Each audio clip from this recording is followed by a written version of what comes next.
Answer এলাকাতে গিয়ে তারা বাইরেও হয় নাই, তারা কিন্তু আনসার গেটের মধ্যে তাদেরকে এরকমভাবে ফায়ার করছে। আরও নাকি কিন্তু মাত্র 7-8 জন আনসার যে হসপিটাল ফ্যাসিলিটি সেখানেও আছে। তো এটা খুবই মারাত্মক। তার মানে হচ্ছে যে আমরা সিভিলিয়ানকে আর্ম করেছি। আমি কোন লিগ বুঝি না। আমার কথা হচ্ছে যে প্রহিবিটেড বোর, 1 নম্বর প্রহিবিটেড বোর নিশ্চয়ই বুঝেন, যেটা বাইরে পাওয়া যায় না। হ্যাঁ, নিষিদ্ধ বোর যেটা সিভিলিয়ানের হাতে যাওয়ার কথা না, সেটা অথরাইজড পুলিশকে করা হয়েছিল, র্যাবকে করা হয়েছিল। সেই ওয়েপন কিভাবে এদের হাতে গেল এবং এই ওয়েপনের ফায়ারিং এই আপনার আনসারদের, ওরা তো বাইরে হয় নাই, 1-2 জন হতে ছিল, তাদের ওখানে ফায়ার করলো। এবং আমাকে ভিডিও আমি দেখলাম, একটা সিভিলিয়ান ছেলে 7.62 হাতে নিয়ে চলে গেছে। তার মানে এই রাইফেল আর ফেরত আসে নাই। এটা হতে পারে একটা দেশে? কেমন কথা? এক ধরনের কি বলবো, আমি এই ধরনের স্বৈরাচার ব্যবস্থা দেখি নাই।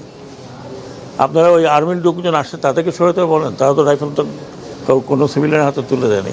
এখন এই রাইফেলগুলো মিসেই।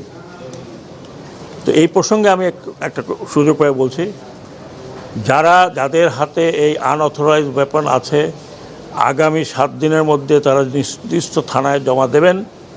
যদি জমা না দেন তাহলে 2টা চার্জ লাগবে। একটা হচ্ছে অবৈধ ওয়েপন, আর একটা হচ্ছে সরকারি নিষিদ্ধ ওয়েপন আপনাদের হাতে। সেটার জন্য আন্তর্জাতিক আদালতও যাওয়া যেতে পারে, যে একটু কোথা থেকে পেয়েছেন। This is known as prohibited bore, নিষিদ্ধ বোর 7.62। আমার পিছনে যারা আছেন সেনাবাহিনী অফিসার, ওনারাও সেনাবাহিনী অফিসার, জিজ্ঞেস করেন এটা প্রোহিবিটেড বোর কিনা। This is known as prohibited bore. তো সেটা কীভাবে গেল? এখানে আনসারদের যা দেখলাম, যা আমি ছবি দেখলাম, তাতে বেশিরভাগই হচ্ছে ইয়াং ছেলে, সিভিল ড্রেস পরা। হু আর দিস পিপল? আমরা শিওর চেষ্টা করবো এদেরকে খুঁজে বের করা। আর যদি ভালো চান, আমি অফার করছি, এই রাইফেলগুলো ফেরত দিতে হবে ইন 7 days টাইম। আজকের থেকে 7 দিন মানে কয়দিন?